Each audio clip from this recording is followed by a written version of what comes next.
He's able, he's able, he's able, he's able. He's able, he's able, he's able, he's able. He's able, he's able. Praise the Lord, saints, and welcome back to the second business session for this mid-year conference. Now, just to be curious, how many, by a show of hands, being honest, took the sexual misconduct training session on break?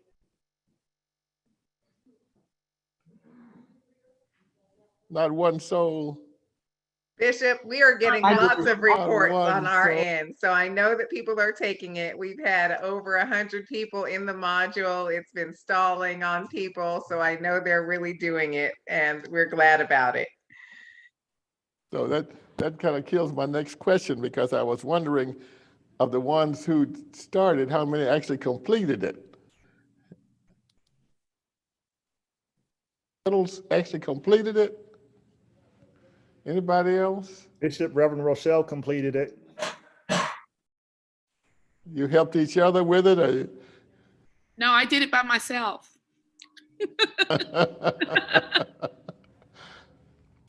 And my second was, how many completed it with no mistakes?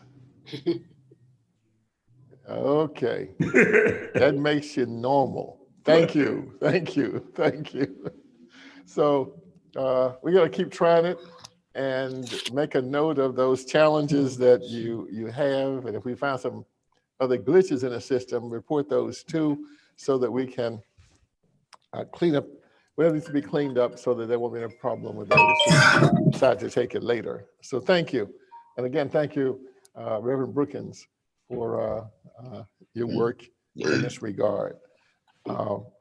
We have had the good fortune of having a study guide for each of our seasons, beginning with Lent all the way through, so that when the vision was cast, the theme was given, we had this industrious brain trust who pulled together a study guide to go with what we were doing. So let me present now Dr. Jennifer Leith and Dr. Sales, who will tell us where we are in the work on the study guide for this season. Thank you, Bishop, and good afternoon, Fifth Episcopal District. Just want to thank you on behalf of Dr. Sales also for the opportunity to serve in this way. We want to thank most especially those who offered contributions to this study. We apologize that we're not able to complete this work on the schedule we proposed, and we assure you we'll do better in the future.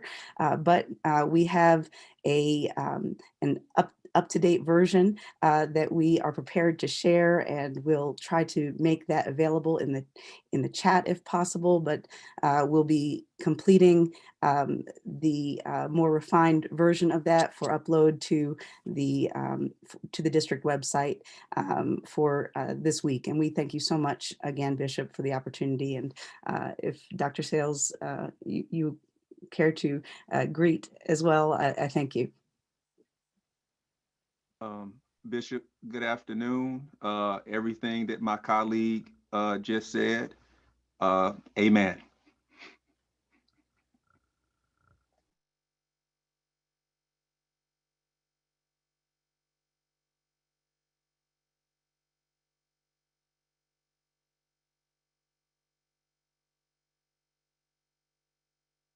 Continuing this work, and hopefully each of these study guides will be archived in our national treasures on the official website. So thank you, thank you. We had a very good discussion last night at our town hall meeting regarding the general conference, and many of you were on, and your panelists are still available today. So if there are questions that are still lingering from last night, and Dr. Smith and Dr. Boyd, if there are things that you want to offer as a supplement to your report last night. Then we'll pause for a few moments this afternoon to hear from you. Lingering questions or supplements from our presenters? Should I go now? Okay. I received quite a few calls last night and text messages on individuals double checking to see what has been scheduled for them. That is very good to make sure that if you plan to stay beyond the general conference to the lay biennial, and if we have your dates appended, so I encourage you to do that for certain. One of the things that I did want to touch upon just a little bit is concerns with flying. My experience going back to Florida last month was extremely smooth. The number of people that are on the airplane or allowed on, for instance, is about 60%. So it's not a full flight.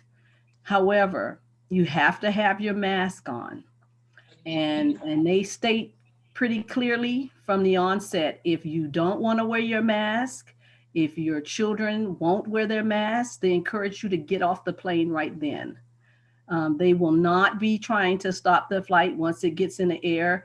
It's mandatory to wear a mask. I also encourage you to dress down.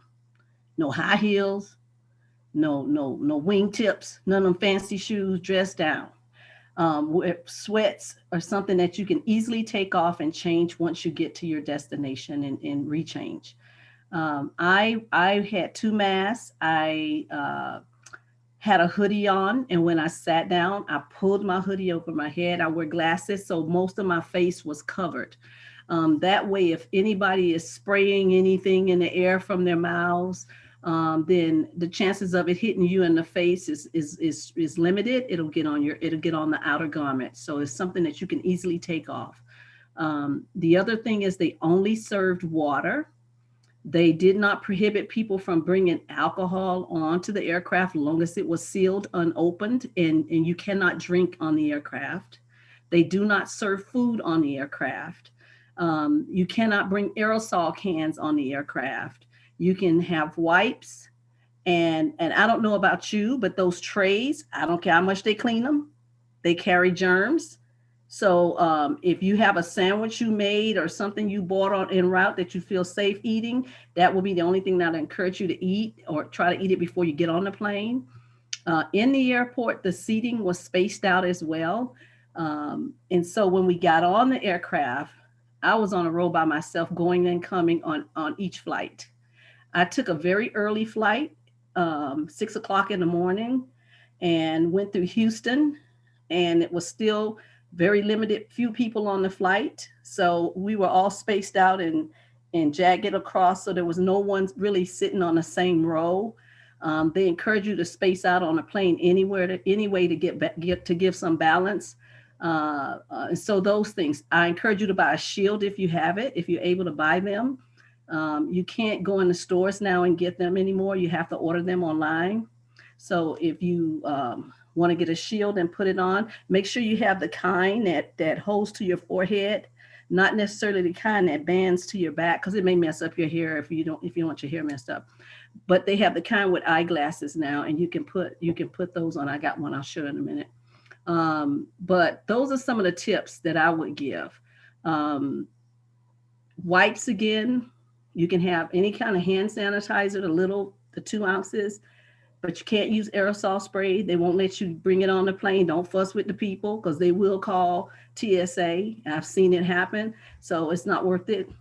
And so those are some of the tips I didn't get to say last night that I wanted to share today. Thank you.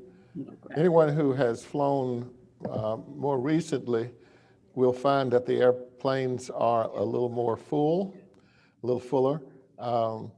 Center seats on 3 across planes are being utilized.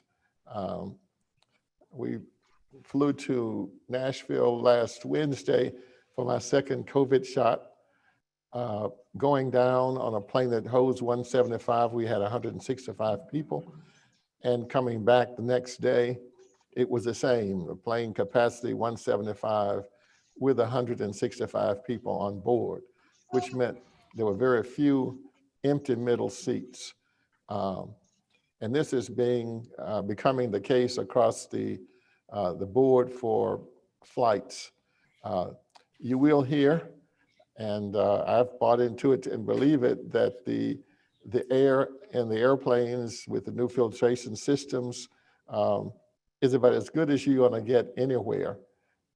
So they're taking every precaution to enhance the planes so that you are not overly exposed in that very close environment, traveling from an hour to, for some of us, up to 4 to 4.5 hours. So those are just a couple of the most recent updates that the planes you will find moving back toward full capacity as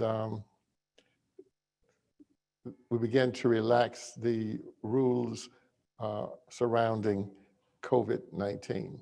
Any other questions or comments? So Bishop Hugh, there's a question from the chat. It says, are there hotel rooms available at Hilton or nearby hotels for observers? At present, we have some space still available that we have in our Hyatt block, and we hope to give those rooms to our observers before they're released. So there is still a possibility for observers to stay in the same hotel with the rest of us. The Hilton is down the street from us. And Dr. Smith, you may want to speak to that in terms of what in our block is still available. So, sir, we have probably, I have this mask looking thing on just to show folks how the mask looks, and it's sealed up here. So it hits your forehead and this part goes over like this and you put it on, but it's actually clear when you put it on. I have not assembled that one yet. You can purchase them in 2, 4, 6, 7, whatever you need. But I just wanted to show that. Regarding the hotel, we have maybe about 10 rooms left. Your section filled up pretty fast. They asked us to wait for a few seconds because a week or so because they think you went over. So they were really glad. Yesterday, I got a couple people who signed up. People are not removing their names. They're adding their names. But again, I have to emphasize, if you don't get it to me by Saturday before the sun go down, it probably won't be on the list on Monday. So please try to get a hold of me as soon as you can. But the hotels, they're trying to put all of the 5th District in the same hotel, which is the Hyatt Regency Orlando, the convention hotel across the street from the convention center. They're trying to put everybody there. They're trying to get as many of the districts in together, keeping the people together. If you register if an observer registers through the AME church and they do their lodging through that system, then you may be in a different hotel, and I have no information on where those hotels are. I'm not sure I could get it. So our drive right now is to get all of our people all in the same hotel. I'm looking at the chat regarding the mask, and I know for flying you can't wear a scarf that's open at the bottom. It has to be able to wrap around your nose and under your chin. And I saw in the chat a question about whether the mask, Reverend Smith, that you showed is acceptable for flying. This is acceptable for flying, but you still have to have a mask on. So this is a shield. This is a shield, and you have to. What they encourage is to wear the disposable mask first, put it on, and then put your cloth mask on top. And the truth is if you use an N95 and a cloth mask, you probably won't be able to breathe very well.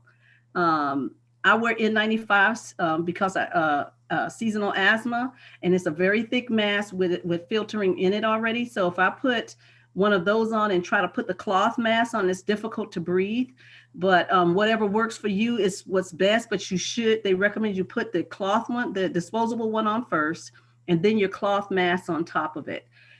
It's also been stated that if you wear a mask that fogs up your glasses, they're stating that it's not sealed tight enough on your nose area.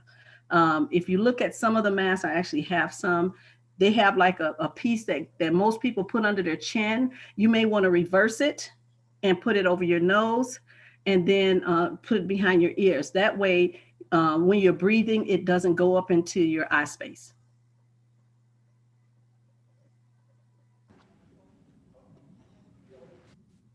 I have a question about campaigning at the General Conference. We are still looking at how best to get that done, and my guess is that it's going to be live. It's going to be streaming, virtually done, so that there is a continuous display of persons who are contending for the several offices. So, but I'll know more about that in the next week or so.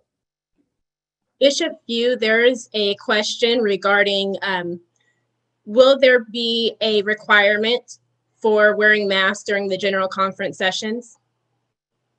Even though the CDC says that if everyone in the room is fully vaccinated, which meant that you have had your COVID shot, the second one, for at least 2 weeks, you should be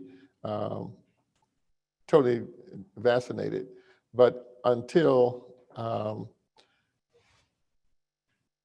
short answer, no, you will still need to wear your mask in the session, even with the CDC having relaxed the guidelines. We have not changed that part yet. Another question, Bishop Few. Who is the medical doctor? Will there be a medical professional on site to check temperatures? We are working with the medical staff who are part of the Orange County Convention Bureau and Convention Center, so that we can do tests on site for persons who arrive for our meeting and before they go into the sessions. Thank you, Bishop. And another question, will there be sanitation areas? There will be sanitation stations all over the place. And again, I'm looking forward to an upcoming site visit where we will get a chance to see how the Orange County Convention Center has operated with relative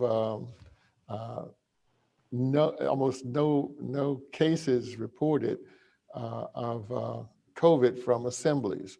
They've been doing this since March, have not stopped holding meetings. And so we'll see what they're doing and their enhancements for our protection. Thank you, Bishop. And another question from the chat, should everyone who is going be vaccinated? That is very highly recommended. Again, the CDC says persons who are fully vaccinated can be in assembly without mask. So we will encourage anyone who plans to attend to take those precautions. And our demographic is a very high at-risk demographic. When you think about the ages of the persons in attendance, we need every safeguard we can put in place to protect you. So that we're encouraging that. At this point, we are checking with the not only the CDC, but with HIPAA to see whether we can even ask persons as they arrive if they have had their shots when, and use that as a guide for who can be admitted. We have not been able to ascertain what the responsibilities would be. We're also looking into indemnification so that persons who come and become ill, what responsibilities we have in those instances. And we'll know that in the weeks to come. Thank you, Bishop. Another question, will there be social distancing procedures in place? As I said last night, with each of us, each delegation in its own meeting space, and one person per 6-foot table as opposed to 3 persons, which is what we normally do. That helps with the social distancing. There'll be sanitation stations for hand cleansing. I guess at every entrance to each of our meeting spaces. The only challenge for spacing will be when we walk out of the assembly rooms. Sometimes we all get in a hurry and we kind of bunch up. That would be kind of hard to enforce. And anybody who has flown recently, you'll also notice on a plane, that is equally as difficult to enforce. Once the bell rings that you can get up and get your luggage, very few people wait to social distance at that point.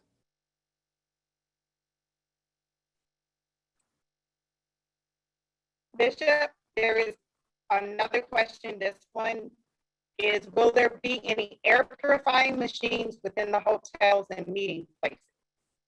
They will constantly rove the assembly places to disinfect it, just like they do on airplanes. And even before COVID, if you've taken international flights, you'll notice soon after you board the plane, and sometimes a couple of times during the flight, the flight attendants go through with the disinfectant kind of aerosol. So we'll be doing the same types of things to keep the rooms as safe as possible. One more question from the chat. Will the African delegation be located in a different location? And will it be mandatory for them or other foreign delegations to obtain vaccine for admittance to General Conference? We know that for persons to travel from the continent of Africa, they have their own protocol and regimens for even being able to board the plane. And so I don't know whether that's going to require that they have both vaccines before they travel or not. That is still to be determined on that side. And once persons land here, again, before they enter the halls, they will be, they undergo the same test that the rest of us will undergo to see that there's no temperature and no outward signs of illness. In terms of location of meetings, the housing for delegations will not be as isolated as the rooms where you actually meet will be. Each of the delegations will have your own ballroom, banquet room kind of space where we will be assembled as delegations. So during the actual business sessions, the short answer is no.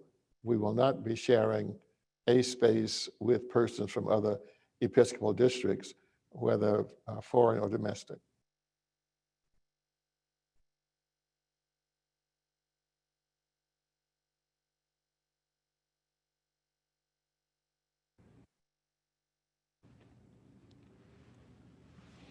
And I spoke to the 5 IT group, I guess that's the new name, and they're going to post the housing PowerPoint as well as the general information piece that I shared with you last night. So those things will be on the official website for your follow-up.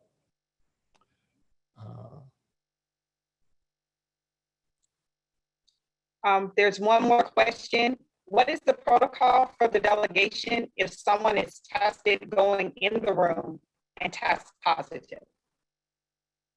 Before their admission? Yes, sir. Then it would I'm certain it would be as it is with, well, I'll find out what the criteria will be, but my guess is that person would be asked to self-quarantine for a period before being able to return to the assemblies.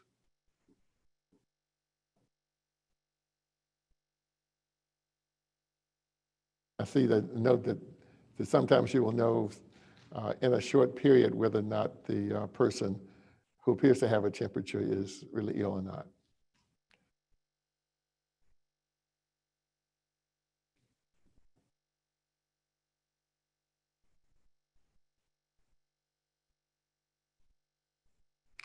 I see a question about if they were around members of the delegation, then in a case such as that, it would be like you do even in Los Angeles now. You keep a record of who you've been in contact with, notify those persons so that you would each take your place of shelter in place until your test comes back negative. Bishop, here's another question. Will we need to have tablets to review the legislation? The legislation that has been approved is available online, so that you should be able to go to the official website of the General Secretary, and all proposed legislation should be posted. It's required to be posted at least 90 days before the General Conference. No necessary, just go to the website.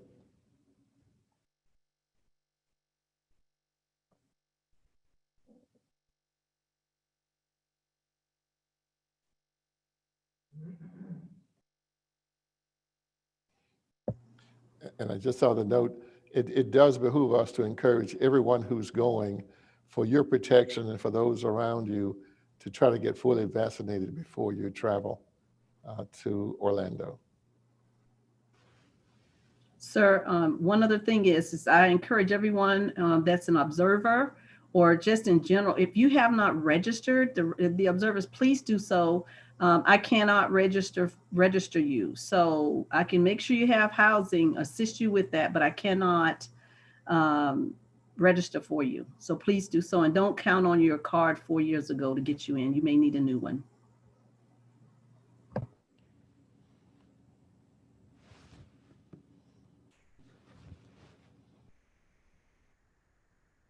Okay, thank you so much. I've asked the 5 IT team to post the 5th District website and the General Conference page. When we met this time last year, there it is, and click on the link that says committees, please. So we were fortunate last year to be able to meet at mid-year conference and to complete our organization. You can go to the website and you can find what your assignments are for the upcoming General Conference. These were reported in a very timely manner, so they should be in the General Conference directory. So if you haven't seen this before, oops, there it is, and it's found on the official website. At the seat of the General Conference, we have 4 elections that will take place at the General Conference seat within our delegation. And those 4 elections would include, number 1, the General Board members. This time, the 5th District gets 3 clergy and 2 lay. The General Conference Commission will elect 1 lay person and 1 clergy person. The compilation committee this time, we had a layperson to represent us last time. This time we'll elect a clergy person to serve on the compilation committee. And we'll elect 2 lay and 2 clergy for the preliminary inquiry committee. So if you look among these names that are listed as having been already assigned to committees, and you wonder where your name is, and you bring gifts and graces to the church, there's a very good likelihood that you're being considered for one of these 4 categories that are just named that are to be elected at the seat of the General Conference and then confirmed nominated at the General Conference, and the General Conference will confirm your nomination. So that takes place at the seat. If you have aspirations in any of these categories, you might just whisper your interest, and I'll be honest enough to tell you whether, well, you can whisper your interest. Any other questions? Yes, ma'am.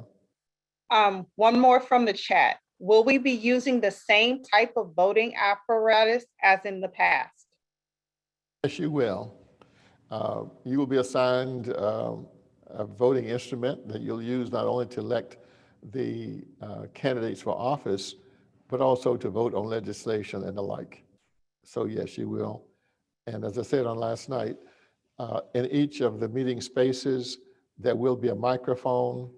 And once you approach the microphone and enter your name, you'll be placed in the queue and you will be called upon to respond in order.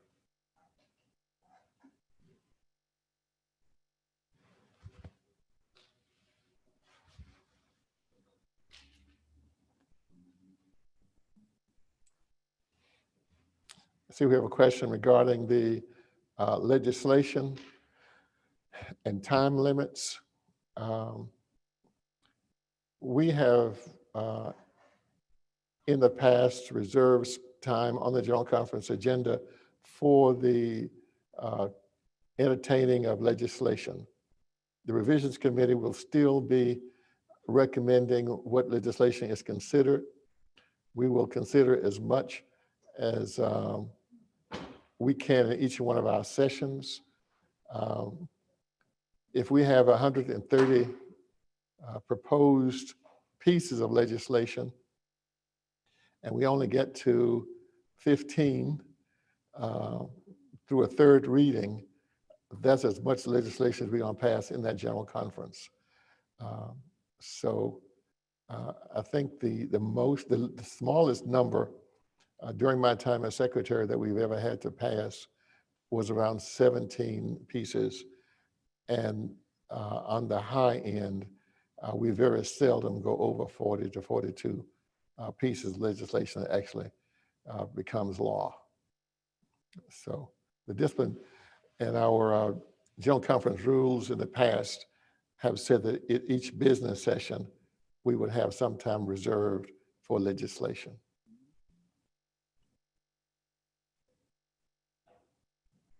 Okay. Thank you. Bishop, there's another question. Will the agenda of the GC be abbreviated to a point where we will have time limits on legislation? Again, the time allotted during each business session, once it expires, that's all the time we've got for legislation. I don't know whether it's going to be 45 minutes or an hour for each business session, but once that time is used up, then no more legislation is considered.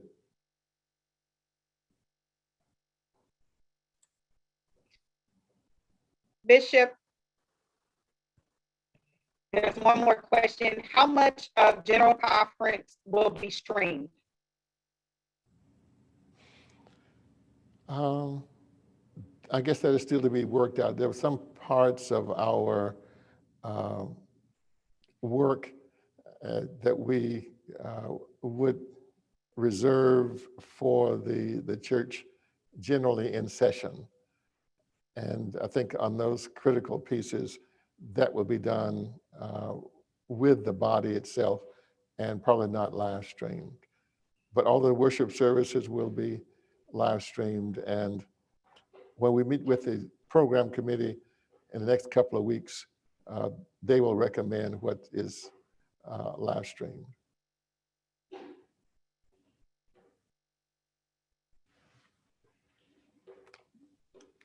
Okay. Okay.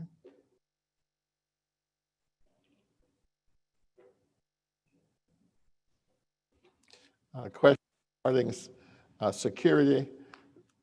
One of the first things that happens at all of our pre-con meetings is that we not only meet with the security people of the facility, but we also meet with the law enforcement people of the community, the municipality, and sometimes state.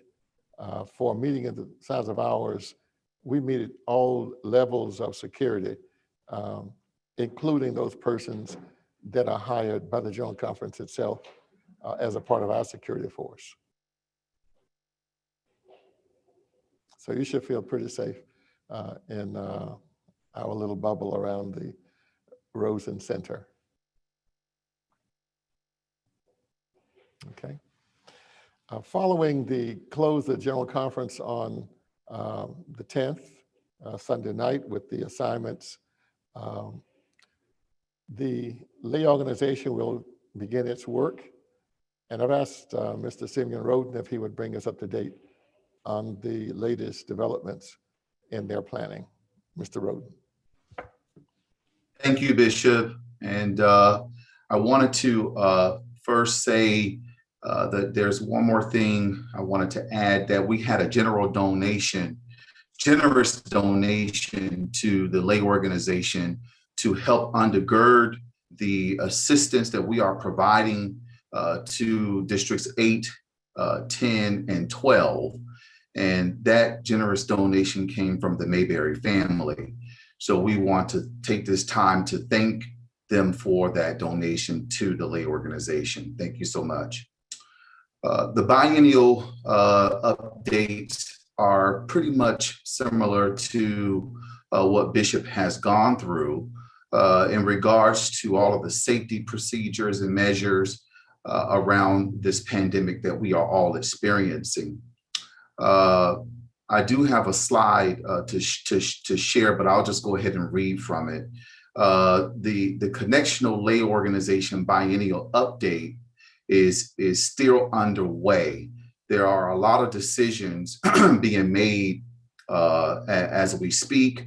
The Connectional Lay Organization Executive Board is actually meeting this coming Saturday morning to talk about those registration costs and what have you. Right now, we are encouraging, we being the 5th Episcopal District, we are encouraging all of those persons who are General Conference delegates, as well as biennial delegates. Bishop, we have already pre-elected our district delegates as well as our conference delegates to the biennial, so we know who they are.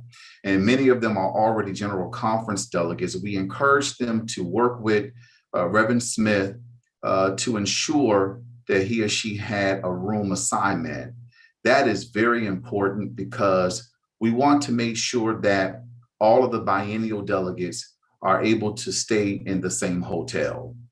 I've been working also with Sharon Blaylock, who is the General Church logistics on the logistics team for the General Conference, and in the past has worked with the Connectional Lay Organization for Hotel and Lodging to ensure that the 5th District Lay Organization is able to keep the same hotel lodging arrangements as we would have for the 5th Episcopal District. It just makes a whole lot of sense for us to stay there and not have to check out of a room and go somewhere else. So that's what we're working through. The general conference dates are, again, Bishop said it once before, but I would just want to reiterate that the dates are July 11th and 12th.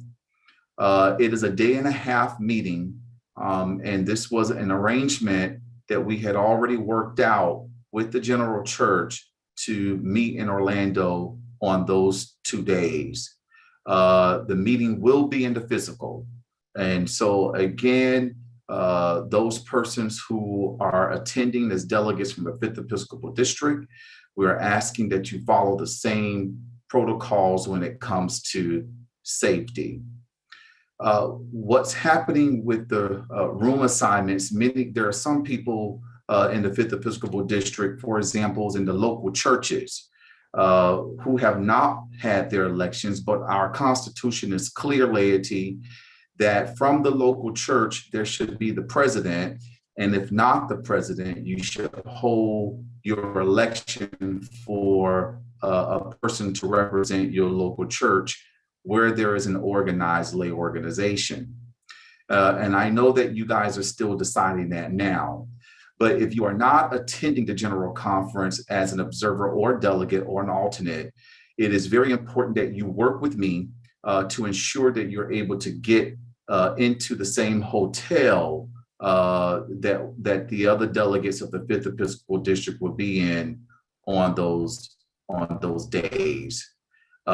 We do understand, Reverend Smith, that there is hotel allocation for the connectional lay organization. So those rooms on the 11th and 12th will be worked out through the Episcopal District lay organizations. This year is an election year. And I just want to, first of all, say thank you all, 5th District family, for your support as we run this race together. And so therefore, with it being an election year, the election is scheduled to take place on July 11th. It will be one of the first business agendas of that day. It may or may not happen the first part of the agenda, but it will happen on the first day, July the 11th. So I'm asking all of you, clergy and laity, to please be there with us as we are supporting the election of your candidate, Simeon Roden. Thank you so much for that. Here's the membership of the biennial from the 5th Episcopal District, Bishop. We are looking to take 12 elected officers, and from that, we elected 6 persons, 5 adults and 1 young adult. We also take the president, the director of lay activities, and the young adult representative for a total of 9 delegates. Then we take from the conference 9 delegates per conference. So that's 9 times 6. And then we do have presiding elder districts, but we do not have organized lay organizations in the presiding elder districts. But across the connection, we do not have any delegates allocated from those areas. And again, I already said from the local church, we will take 1. It is my goal and the 5th District lay organization's goal to take as many as 250 delegates to the biennial. And we are going to need all of the local pastors' support in supporting your local lay presidents to make sure that that happens. We have already met our goal at the district level. We've already met our goals at the conference level. We just need to pick up the rear at the local level to ensure that we are able to send 1 delegate to the biennial in the support of the mission and goals of the 5th Episcopal District lay organization, July 11th and 12th. All observers and guests are welcome. And I will send an email to our bishop on the registration costs I do not know what the registration cost is, and I don't want to put false information out there. There's been some rumors about what they think it might be, but as soon as we find out on Saturday what the registration cost will be, I will let the 5th Episcopal District know what that is for delegates, as well as the observers who are planning to attend. So, Bishop, I also want to say in closing, to just bring a little bit more level of excitement for what we're doing tomorrow at the 5th District level, with it being the only agenda on the day, the 11th annual Evening of Elegance is going to be one that's going to be uplifting. We have entertainment for you. Crystal Aikens, first season winner of Sunday's Best, a past lay Christian arts participant who's now is an American mezzo soprano, world-renowned, Janae Bridges. And we also have a Seattle opera singer, Elena Lewis. And then we have the Wilberforce Choir, one of our own AME universities, will be joining us tomorrow. And Sister Mosby Tyler is our guest MC. And we have our first graduate scholarship recipient, Natalia Romo Jones, who will be our speaker. This event is so important for you all to attend, because normally we will be in the physical and we will have over 300, close to 300 participants attending this event. So we're making this event free for you all to join. And we're just asking you all to come and make sure that your conference is represented. And we plan to give, Judge Mayberry told me to say this, we plan to give you all a prize to the conference who has the most participants at this event. And that's she's no cheap giver. So we want to make sure that when you all are reporting your numbers, that we are rewarding you well for your conference. Thank you, Bishop.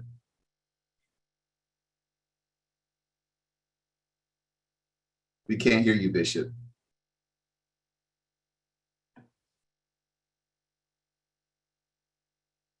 Can you hear me? Yes, we can now.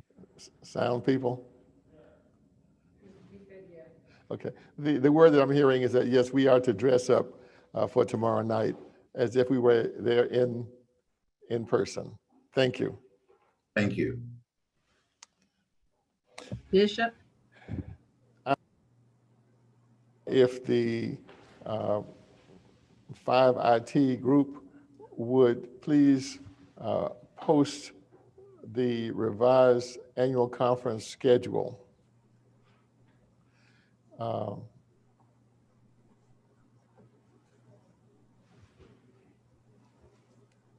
Okay. Just hold it right there. In planning for the upcoming annual conference series, the Presiding Elders Council went back into huddle to see how best to execute the conferences during this series.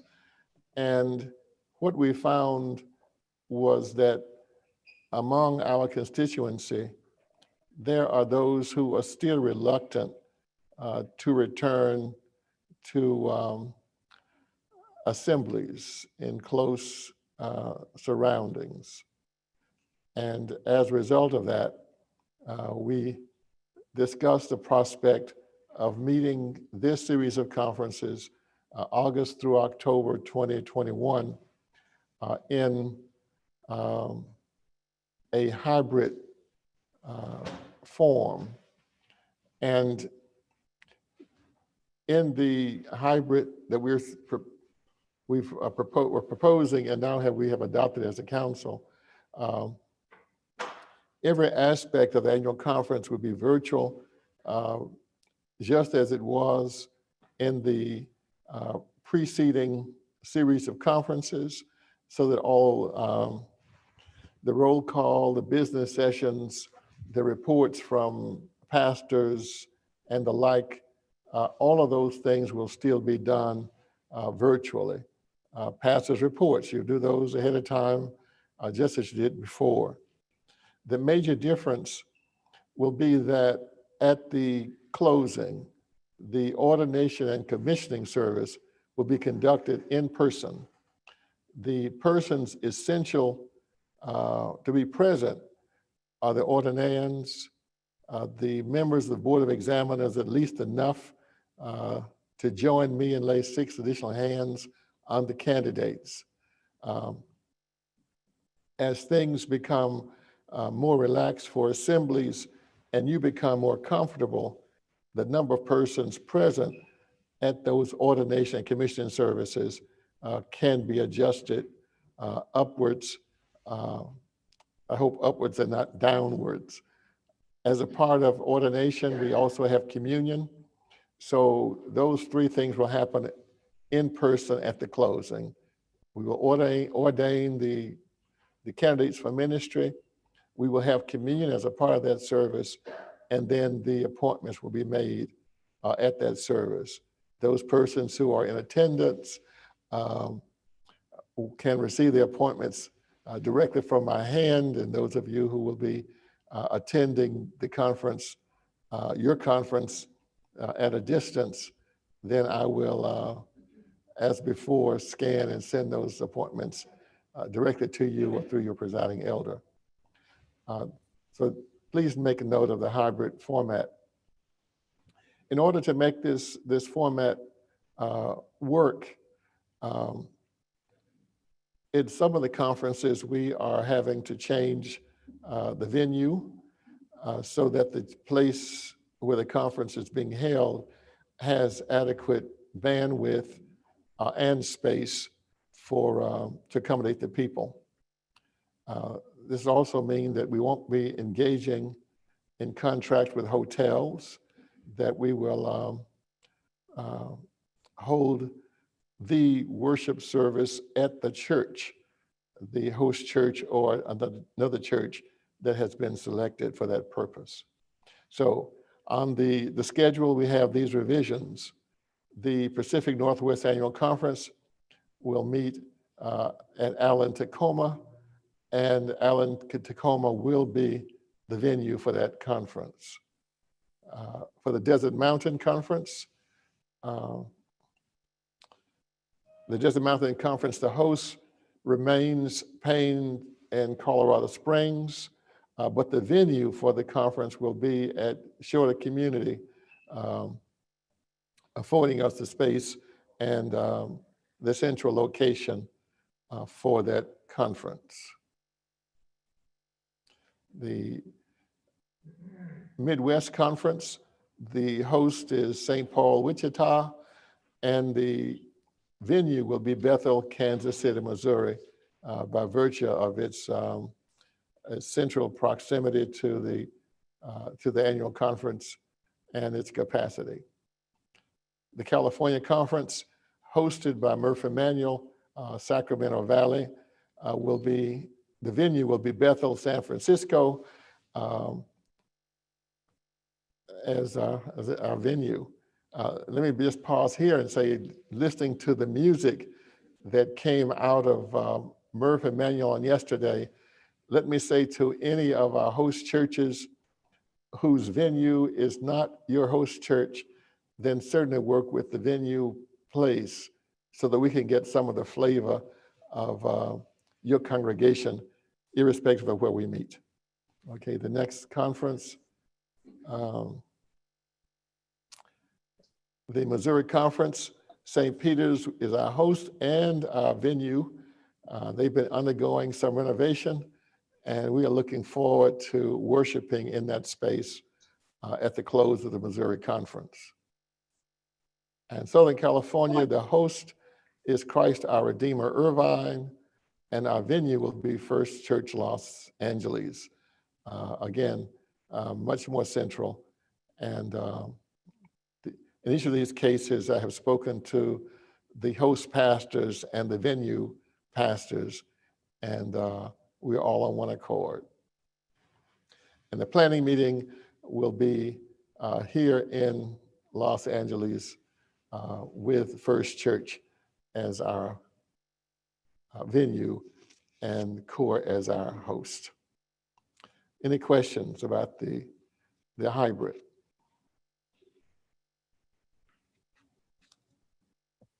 Okay. Bishop, I actually put one in the chat that asks, could you show the COVID hybrid slide again? And also for Los Angeles, have the state's COVID restrictions been relaxed in your southern part of the state?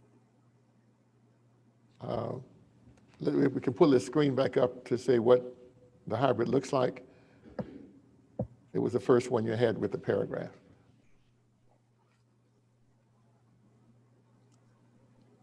Okay. So this is, when we talk about hybrid, this is what it looks like. Okay. And the capacity for attendance in Southern California is adequate to accommodate the ordinands and members of the Board of Examiners. So that means no family members. They should view from home, correct? Right. At this point, until we get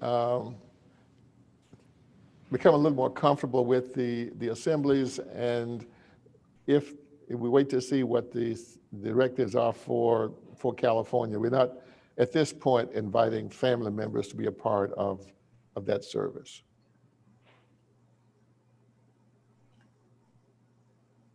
Okay. Thank you.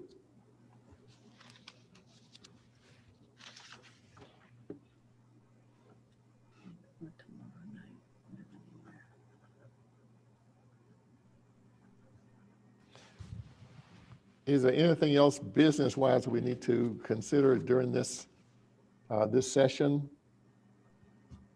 Any unfinished business? The presiding elders have presented this hybrid format for your consideration. In the annual conference sessions last year, as we began each session, we got your approval to hold the conferences virtually, and for us to post these changes on the website. Then I'd like to move forward with the consensus of the mid-year meeting. So I pause now for any action you'd like to take. Bishop Few, I move that the proposal coming from the Presiding Elders Council be accepted and it become the model by which we proceed. Second. I'm sorry. Those who would, any questions? Favor, let it be known by saying aye. Aye. Aye. Opposers? Ayes have it, and so ordered. Thank you. Thanks you so much for your forward-looking Bishop Few. And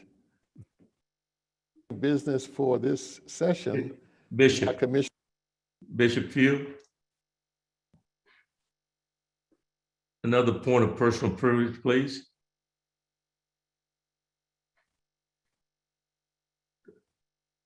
Do I have it? Yes, sir. You have our attention. Oh.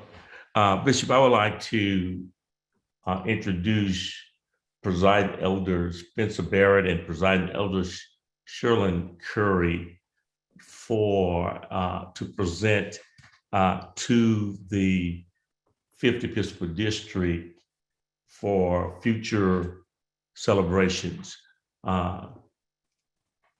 Presiding Elder Curry or Barrett, or both.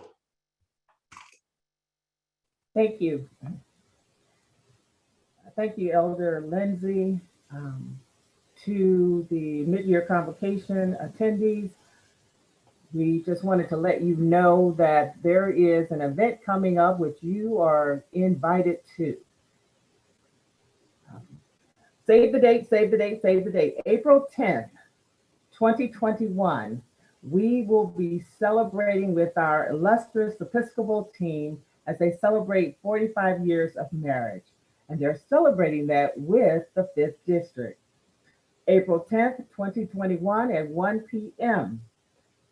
Your component leaders have been apprised of details. So if you want further details, please see them, and additional information will be forthcoming. But we just wanted to get on and ask you to save the date, April 10th, 1 p.m., as we celebrate with Bishop Few and Supervisor Few on their 45 years of marriage. Again, more information is forthcoming. If any component leader that is still unclear about their role or their responsibility, please reach out to me. And then Elder Barrett and myself are delighted to serve on behalf of the Presiding Elders Council and take the lead on this event. So thank you so much. Remember, save the date, April 10th, 1 p.m. Pacific Standard Time. Thank you so much. Thank you very much. Amen. On behalf of the supervisor who has taken very good care of me in these 45 years. Thank you. Thank you. Any other business? If not, then we will prepare for our commissioning service. I spoke to Bishop Cousin this morning, and he will be on with us promptly at 2:30. So take a break, take a walk, stand and stretch, take the test on sexual misconduct, see how you do, and then we'll be back at 2:30 for our commissioning service. God bless. Thank you.